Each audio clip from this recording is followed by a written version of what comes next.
Okay, Todd Dunn here on the 22nd of March, 2018, and it may look like I'm in bed, but I'm actually in the hospital in the infusion chair getting my steroid pre-medication, some dexamethasone. You can see right there where the IV is going in.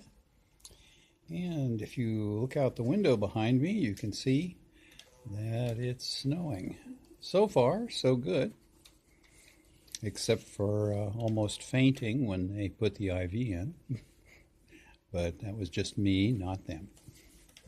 So I'll get back when something more interesting starts. Okay, about 3 or 4 minutes until we start the Obinutuzumab. Steroids are in.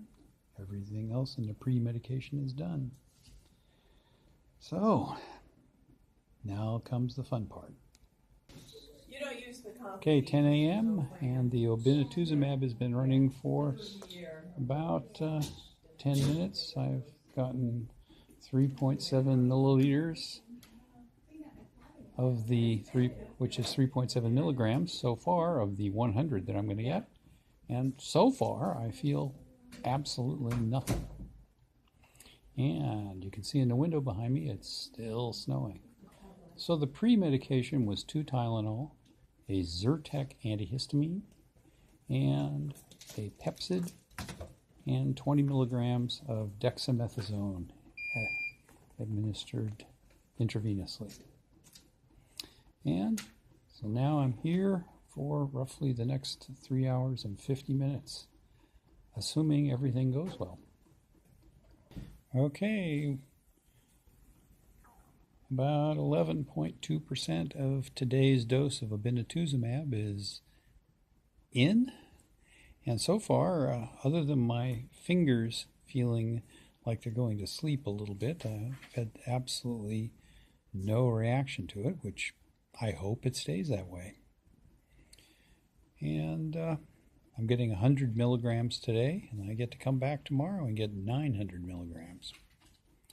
So, just keep waiting. They did give me a copy of my CBC and that they ran this morning, and my lymphocyte count over the last 27 days has gone from 101 to 145. I suspect that might be partly due to stress associated with the concern about this treatment.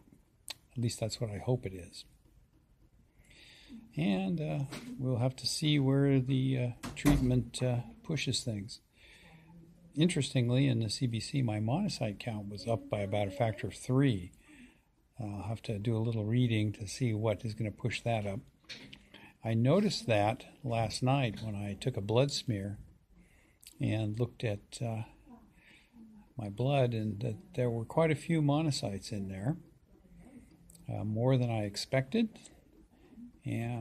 but I wasn't feeling up to doing a differential last night.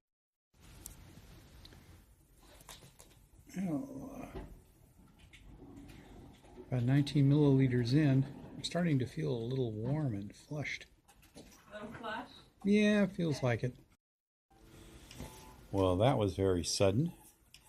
Face started feeling a little warm, and I felt a little tightness in my chest, and then apparently my heart rate and blood pressure dropped quite dramatically. And lowest heart rate that I saw was 37. And my blood pressure went down to 80/60. And after a fairly quick intervention, I was surrounded by medical personnel. They stopped the infusion, put me on saline to flush things, and did an EKG and several other things. And now, about 18 minutes later, I feel more or less okay. And hopefully in 20-30 minutes, they'll restart the infusion. Well, we're about ready to restart the infusion of Obinutuzumab.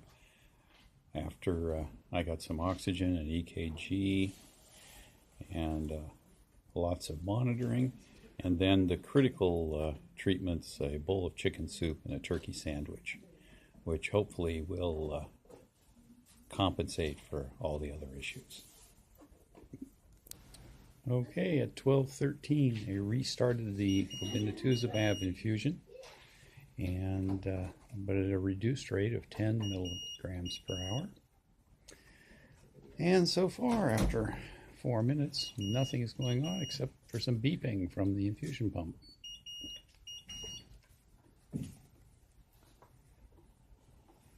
Did I kink one of the I don't think it was you. It might have just been the pump being fussy. So, hopefully I won't get a repeat of what happened an hour and a half ago. Okay, we're 30 minutes into the restarted infusion. Back up to 25 milligrams per hour, which is the rate for the rest of the infusion. So far, uneventful. Heart rate is sitting at 90 right now, which is a little high. But other than that, don't seem to be having any issues. No repeat of getting flushed or anything. Okay, it's 1:13. I'm 1 hour into the restarted infusion, and so far so good. As far as I can tell, no issues at this time. So if everything continues like this, we should be out of here just a little bit after 3. I can't see the pump from here, but I think I'm probably at about 45 milligrams out of 100 right now, so it'll take a little over 2 hours. So maybe 320 if everything continues as is. The infusion reaction was definitely no fun, though. Well, it's 1:46. I'm an hour and a half into the restarted infusion. I have, if we continue at this rate, 2 hours to go, so I should be finished about 3:45. And I'm halfway there in terms of the volume of infused Obinutuzumab, and so far I seem to be doing pretty well on the restart. So I just have to keep watching and waiting to see how things come out. 2 hours into the restarted infusion, 38 milligrams of Obinutuzumab to go, so I've got 62 in, and about an hour and 35 minutes left, and then hopefully this event will be finished. Since my last update, there have been no changes, other than I got a little too hot under the blanket that they'd given me and got rid of it. So far, feeling pretty good, hoping that there won't be a repeat of the infusion reaction. Okay, it's 2:47, and I'm at the 3/4 mark. 75 milligrams of Obinutuzumab in, and about just under 25 to go. So, and we're infusing it at 25 milligrams per hour. So I have just under an hour to go. So, with any luck, I should be on my way home by 4 o'clock. I hope, anyway. Okay, I'm home now. The treatment ended without any additional issues at around 3:30, and we got everything tidied up, and I was out of the hospital by about 3:40. We went to the grocery store, did a little shopping, came home, had dinner, and I've been working on putting this video together. I go back tomorrow morning for the next infusion, 900 milligrams of Obinutuzumab. Anyway, I hope this video gave you a better feel for what you might expect to have occur if you have an Obinutuzumab infusion. I say might because you might be one of the lucky 35% who doesn't have an infusion reaction. The reaction, while a little bit distressing, was never that terrible. I was never in any pain, and mostly I was just very flushed, had a little bit of shortness of breath. And at the sort of minimum heart rate, my vision was starting to gray out a little bit, but it was reversed very quickly, and we got back to normal and were able to restart the infusion. Okay, hope you liked it.